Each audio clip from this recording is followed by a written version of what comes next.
Thank you, Excellency. I now give the floor to His Excellency Mr. Pетра Порошенka, President of Ukraine.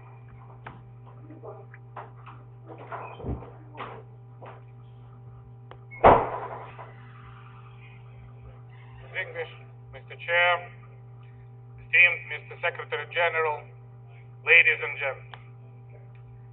At the outset, I would like to express my deep solidarity with France, its people, and the President Hollande. We admire the French for their courage, for their unbroken spirit, for their way they respond on the barbaric and coward terroristic attack. The terrible events that France experienced this tragic November are daily reality for Ukraine for almost 21 months.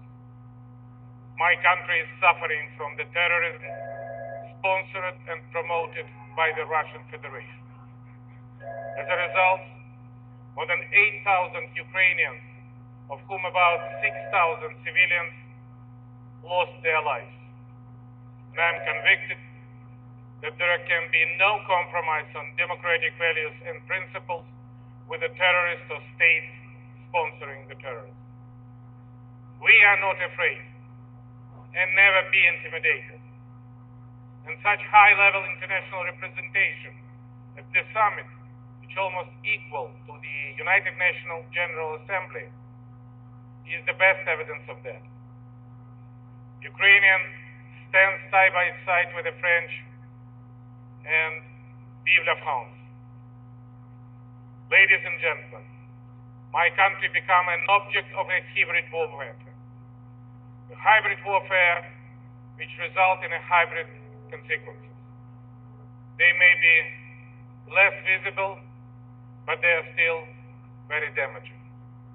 One of them, the risk of the environmental disaster in the eastern part of Ukraine, Donbass. Russia-backed terrorists flooded many mines in this area. Their criminal action led to poisoning drinking water, soil, flora, fauna in the region.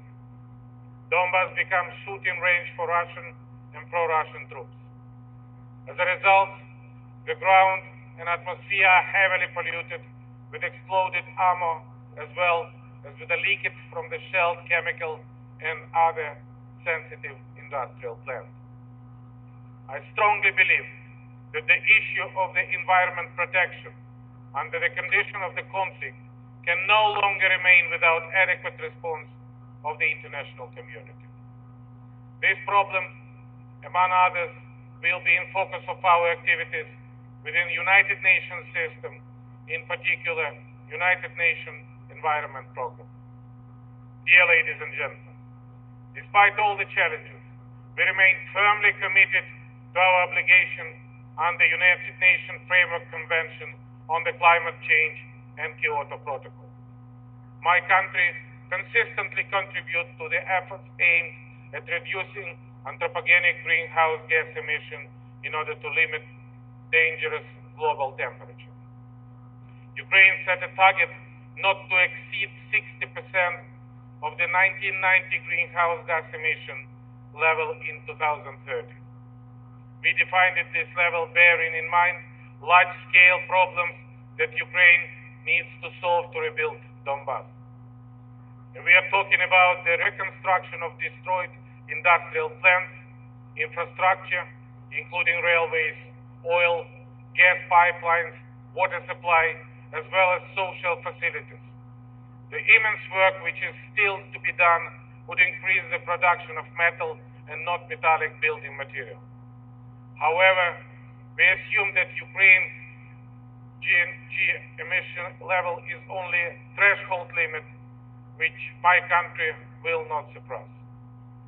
I am also confident that after restoration of Donbass, Ukraine will make it possible to achieve level well below the limit we have declared in our intended nationally determined contribution. However, to be able to undertake a more ambitious target, we need to settle the conflict in Donbass by peaceful means and in strict compliance with the Minsk agreement. Here we rely on our partners, in particular France and Germany and the European Union in general. We rely on our transatlantic solidarity. And we also need to secure sufficient finance resources for reconstruction of Donbass. However, these resources can be viewed as an investment in tackling climate change, because the new Ukrainian Donbass should be a focus in energy efficiency. Another issue that we must address today is to give an impetus of reaching a compromise on a new global climate initiative agreement, so that it comes in force in year 2020. Ukraine is actively engaged in the development of this key document. In our view, it should be based on the several principles. First, the new agreement should be applicable for all countries. Second, differentiation in this agreement must be based on a justified economic and social indicator, as well as a flexible and legally binding. Third, it must provide market and non-market instruments to meet obligations, and every country shall have equal and undiscriminated access to this instrument. Fourth, the agreement must envisage strengthening international cooperation on adaptation to climate change, including exchange of information on the best available instruments and technologies. Last but not least, the new global climate agreement should be dynamic to promptly adapt to the evolution in the socio-economic development of the parties, the ambition of their NDC, as well as the dynamic to the climate change. Ladies and gentlemen, we have many problems on the table: terrorism, wars, migration. But there is only one problem which makes us equal in terms of vulnerability. This problem is of climate change. Solving it is a test for the whole nation. Let's not forget the old truth from the Abraham Lincoln: a house divided within itself won't stand. Earth is our house, and at least this time it cannot be divided within. Thank you very much indeed.